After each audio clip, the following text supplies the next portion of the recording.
Desde la Facultad de Medicina de la Universidad Central de Venezuela, hoy vamos a hablar de la nutrición en los primeros 1000 días de vida. Los primeros 1000 días de vida son un desafío y un punto crítico para la vida del ser humano, porque es la época en que adquiere un mayor crecimiento o una mayor capacidad cognitiva y donde el organismo comienza a desarrollarse a una velocidad superior a cualquier periodo de la vida. Este periodo de 1000 días viene representado por los primeros 270 días del embarazo, los 365 días del primer año de vida y los 365 días del segundo año de vida, y puede ser modificado en pacientes que tienen embarazos más cortos, por ejemplo, los niños que nacen prematuros. Este periodo se caracteriza por ser de una velocidad muy rápida de crecimiento y además porque viene asignado por el periodo intrauterino, y así el periodo intrauterino, el ambiente que se genera dentro del útero, puede hacer modificaciones que van a quedar plasmadas en el feto y en la vida futura. Vemos en esta gráfica que los primeros efectos que se producen en el ser humano dependen de el ambiente, la genética, la nutrición materna, la nutrición fetal, y van a incidir en la nutrición infantil, causando noxas o cambios que pueden darse a largo plazo o a corto plazo. A corto plazo vamos a ver que va a impactar en el desarrollo cerebral, en el crecimiento esquelético y en la adquisición de depósitos de hierro, de calcio y en la composición corporal. Esto va a generar programaciones metabólicas, también va a generar cambios hormonales e incluso va a incidir en cambios genéticos en ese ser humano, que a la larga van a incidir en el desarrollo y va a generar cambios en ese ser humano que se van a manifestar a largo plazo. Esto va a tener mayor impacto en el desarrollo cognitivo, en el desarrollo mental, en la inmunidad y también en la adaptación social de ese ser humano. Y es ahí donde empezamos a hablar de las enfermedades crónicas no transmisibles del ser humano, que están representadas por la diabetes, por la resistencia a la insulina, por las cardiopatías, las dislipidemias e incluso por enfermedades degenerativas y enfermedades que se caracterizan por un componente crónico y proinflamatorio. El periodo fetal es un periodo crítico, es un periodo muy importante, y es aquí donde se habla incluso de una programación fetal. Vemos que hay momentos en el embarazo, que son los que están marcados en azul, que son las primeras semanas de vida, más o menos hacia la 8ª semana, 10ª semana de vida, ocurren los cambios más importantes en ese feto, que se caracterizan por la formación de tejido, especialmente la proliferación celular y la formación de nuevos órganos. Y es aquí donde pueden ocurrir los cambios teratogénicos e incluso la programación para la síntesis de nuevas células. Más adelante hay un impacto más de maduración que de crecimiento. Todo esto está asignado por la presencia de ciertos componentes en la madre que son transmitidos al feto e incluso producidos por el mismo feto, como son en los 2 primeros trimestres el factor de crecimiento similar a insulina o la misma insulina u otros factores de crecimiento y la hormona tiroidea, específicamente la T4, que tienen la capacidad de producir hiperplasia celular y síntesis de nuevos tejidos. Esto hace que el feto forme tejido, forme nuevos órganos y estos órganos crezcan. Posteriormente comienza a hacerse más importante la concentración de sustancias maduradoras, como son las catecolaminas y el cortisol específicamente, que van a hacer que estos órganos que ya están prácticamente formados maduren para que sean funcionales una vez que el feto nace. El comportamiento anormal de estos 2 componentes pueden hacer que el crecimiento fetal sea el no óptimo y además puede repercutir en la maduración de los mismos. Vemos también que antes de que la mujer quede embarazada tiene unos requerimientos tanto calóricos como de microelementos o de nutrientes esenciales. Pero una vez que está embarazada, estos nutrientes, su requerimiento aumenta mucho más, tanto que en el primer trimestre los requerimientos calóricos no son tan importantes como lo son los de los micronutrientes y los de las proteínas. Y en el segundo y tercer trimestre bajan los requerimientos de micronutrientes porque ya las células del feto están prácticamente formadas y lo que se requiere es un gran componente calórico para que haya una finalización y maduración de ese feto. Entonces, fue en el año 1992 cuando ya se asienta, después de muchos estudios, cuando Hales y Barker hacen sus primeras publicaciones describiendo el fenotipo narrativo en el que hablan de un ambiente fetal de escasos nutrientes que hace que ese feto se prepare tratando de optimizar su crecimiento y su desarrollo a expensas de ciertos órganos que son prioritarios y dejando otros órganos sin el apoyo suficiente. Esto hace que el metabolismo fetal sea afectado y estas modificaciones se pueden mantener a lo largo de la vida, incluso después del periodo postnatal, por largo tiempo. Posteriormente, Lucas, en 1991, también resume en estudios que no solamente esta programación fetal es importante, sino también las condiciones posteriores al nacimiento. Si este niño que nació con condiciones fetales subóptimas es enfrentado a un ambiente que no es subóptimo, puede también causar una anoxia muy importante en su organismo que se va a manifestar a largo plazo. Y entonces estas lesiones por programación metabólica van a depender de la naturaleza de ese estímulo o noxa que se produjo tanto en el feto como en el niño posterior al nacimiento, el tiempo de exposición a esa noxa y por supuesto el momento que ocurre esa noxa, generando unas ventanas críticas que están bien descritas, situadas habitualmente en el periodo prenatal, en los 2 primeros años de vida y en la adolescencia. Sin embargo, se sabe que una malnutrición precoz tiene un efecto permanente a lo largo de la vida, mientras que una malnutrición tardía y cuya noxa dura poco tiempo, tiene un efecto transitorio e incluso puede llegar a ser reversible. Entonces, estos periodos críticos o ventanas de oportunidad para la entrada de las noxas son los que debe cuidar quien debe ser un garante de la salud.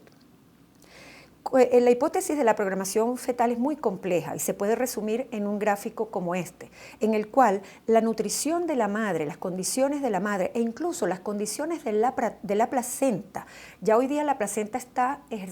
reconociéndose el efecto que tiene sobre la generación de una respuesta metabólica en el feto, es capaz de generar cambios que se van a traducir en todos los órganos de ese feto. Y así vamos a ver cambios en el riñón con una disminución de la cantidad de nefronas que eventualmente pueden convertir a este ser en la edad adulta en un paciente hipertenso. En el hígado también vamos a encontrar alteraciones, igual que en páncreas, donde en ambos casos vamos a tener un impacto sobre el metabolismo, tanto de los carbohidratos como de los lípidos. También vamos a tener efecto en el músculo, en el hueso y sobre todo en la génesis de los depósitos de calcio, también en la génesis de un tejido adiposo anormal, usualmente colocado en las vísceras, un tejido adiposo visceral que tiene capacidad de sintetizar o de lograr que se generen sustancias proinflamatorias, adiponectinas e incluso inducir a la resistencia a la leptina y la génesis de resistencia a la insulina. Igualmente a nivel cerebral hay un impacto importante que está dado más que todo a la respuesta ante el hambre, ante el apetito, generado por un comportamiento anormal del neuropéptido Y y de la grelina. Y eso hace que también con el tiempo se genere resistencia a la leptina. Y uno de los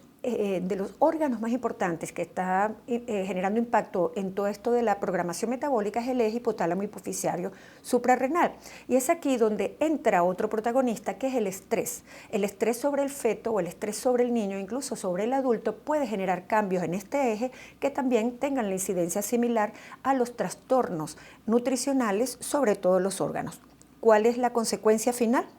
Vamos a tener un síndrome metabólico o un trastorno metabólico no óptimo, en el cual los principales componentes que vamos a encontrar son la resistencia a la insulina, la resistencia a la leptina, obesidad central o visceral, que va a hacer un círculo vicioso hacia la resistencia a la leptina y a la insulina, y vamos a comportarnos como cardiópatas, dislipidémicos, hipertensos, etcétera, lo cual está definido como el síndrome metabólico. Esta programación fetal está bien influenciada por la deficiencia nutricional materna, bien sea desnutrición hipocalórica o hipoproteica o la obesidad materna, que también tiene un impacto bien importante en esto. Esto hace que haya ineficiencia, más que deficiencia, ineficiencia de los nutrientes hacia el feto, causando desnutrición fetal y amenaza la supervivencia de este feto, que va a adaptarse, pero estas adaptaciones pueden permanecer a lo largo de la vida de ese ser humano, sobre todo si la anoxia persiste. En los primeros 6 meses de vida, está caracterizado por la adaptación al ambiente que le rodea postnatal, y por eso es importante saber si un feto nació en condiciones subóptimas y viene preparado para un ambiente hostil. Si se encuentra con un ambiente no hostil, también va a generar cambios que no son beneficiarios para él. Igualmente es un periodo de crecimiento muy rápido, es el más rápido del ser humano, y se empiezan a generar los depósitos, siendo el más importante el de hierro y el de calcio. El estándar de oro de la alimentación del ser humano en los primeros 6 meses es la leche humana, la leche de su propia madre preferiblemente. Está avalado por todas las sociedades científicas e incluso es el estandarte de la Sociedad Venezolana de Puericultura y Pediatría, y por esa razón debe ser siempre defendida.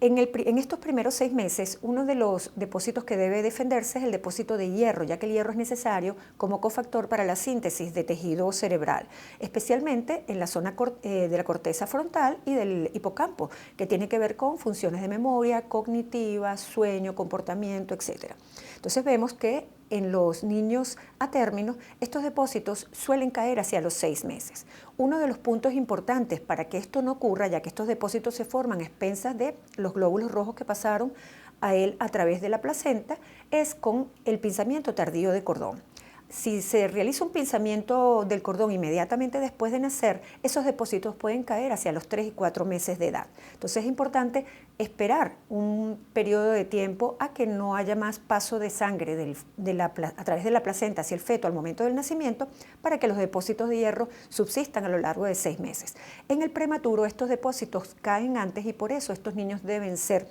sustentados con hierro en la mitad o en los primeros semanas de vida. Entonces, el aporte de hierro debe ser de aproximadamente 2 miligramos por kilo día en forma profiláctica a partir de las 2 a 6 semanas en todos los niños de bajo peso al nacer, y los de muy bajo peso al nacer pueden incluso requerir aportes mayores de 3 e incluso 4 miligramos por kilo día a partir de la segunda semana de edad. Y por supuesto, si los niños están recibiendo exclusivamente seno materno y tuvieron un pinzamiento rápido del cordón apenas nacieron, deben recibir suplemento de hierro, especialmente si son de bajo peso al nacer. Durante este tiempo es importante el neurodesarrollo, ya que es el periodo en el que el cerebro crece más rápido y muchos nutrientes tienen un impacto importante. El folato tiene un papel importante en el cierre del tubo neural, pero esto ocurre con el folato en la madre. Por eso es que las mujeres embarazadas deben llegar con un buen nivel de folato para que no existan y otras malformaciones, ya que también está implicado en la metilación del ADN, que puede generar malformaciones más allá del tubo neural.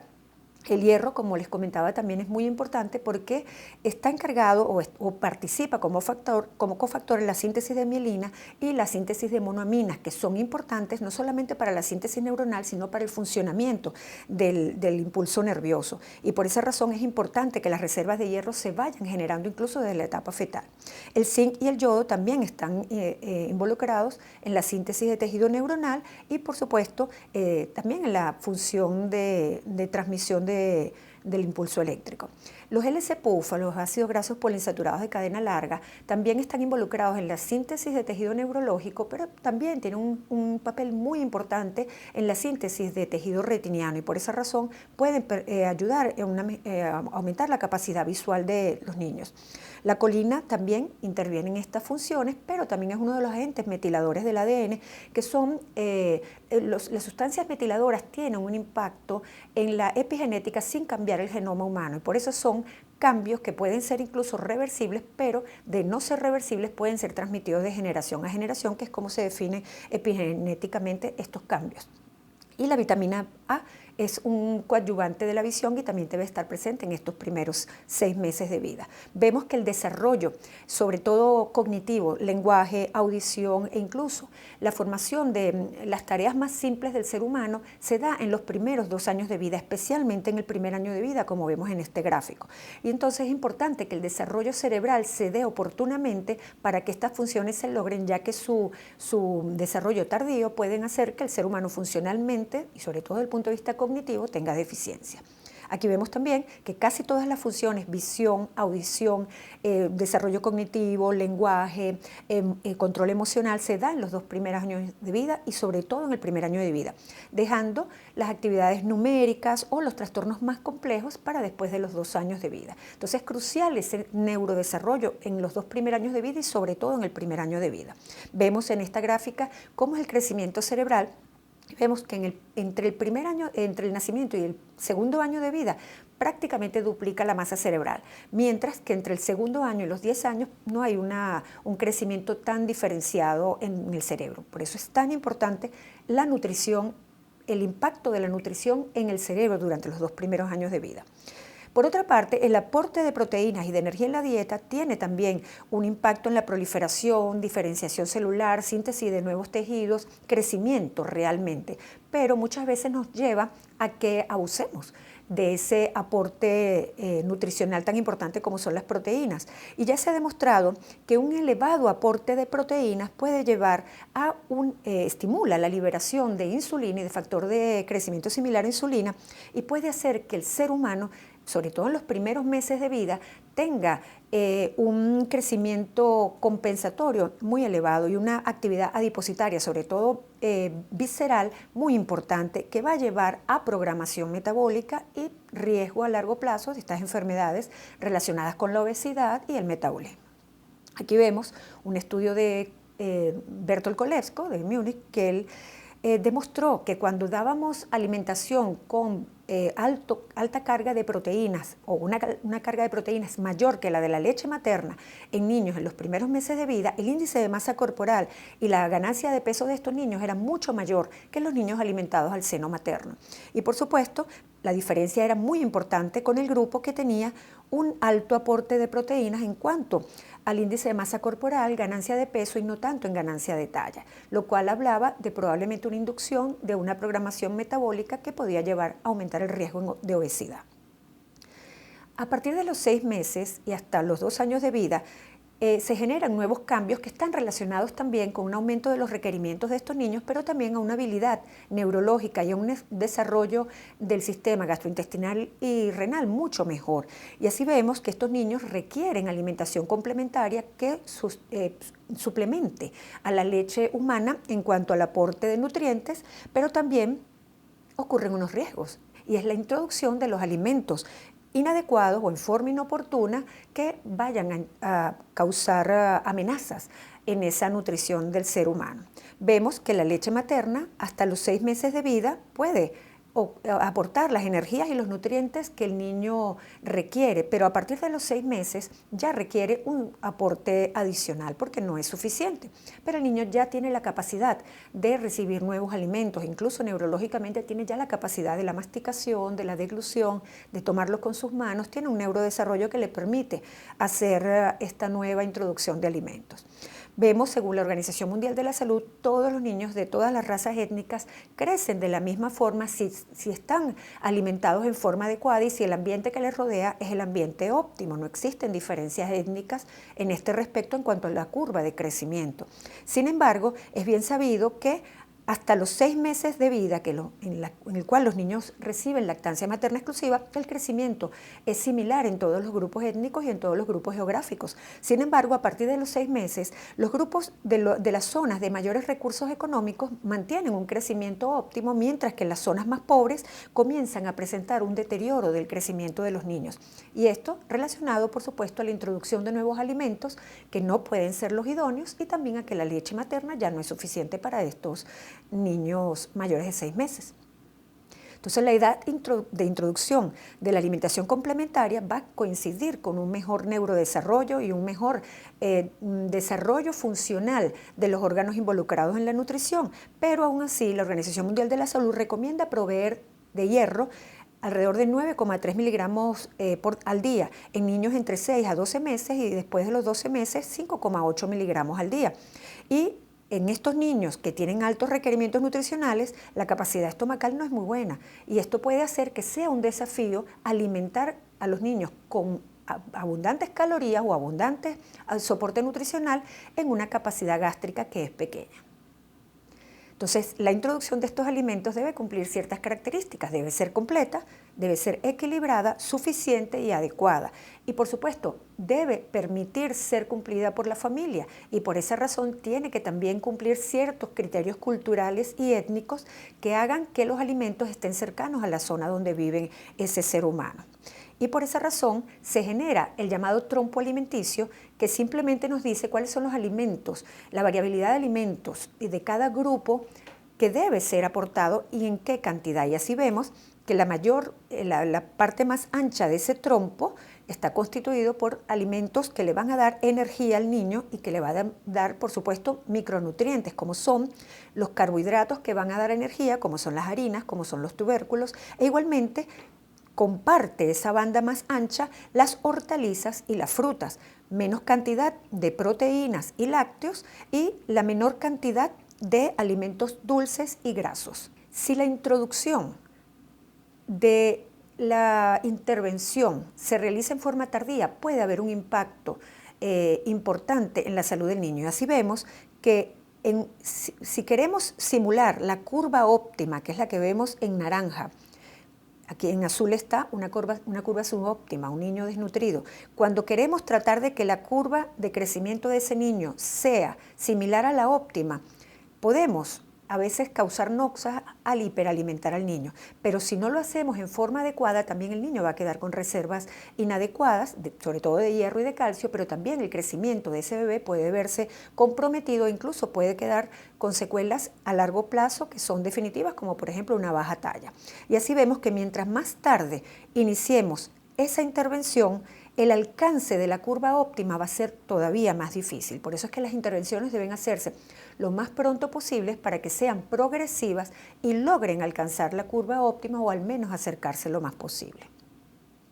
En resumen, los primeros 1000 días de vida representan el momento más importante en la vida de una persona por ser una ventana crítica al desarrollo y es una oportunidad única para la intervención nutricional, metabólica e inmunológica, que va a marcar el resto de su vida y que además va a generar cambios que pueden verse en futuras generaciones. Y estos impactos no solamente son nutricionales, sino que también son ambientales y por esa razón deben ser estudiados, definidos e intervenidos cuando sea necesario.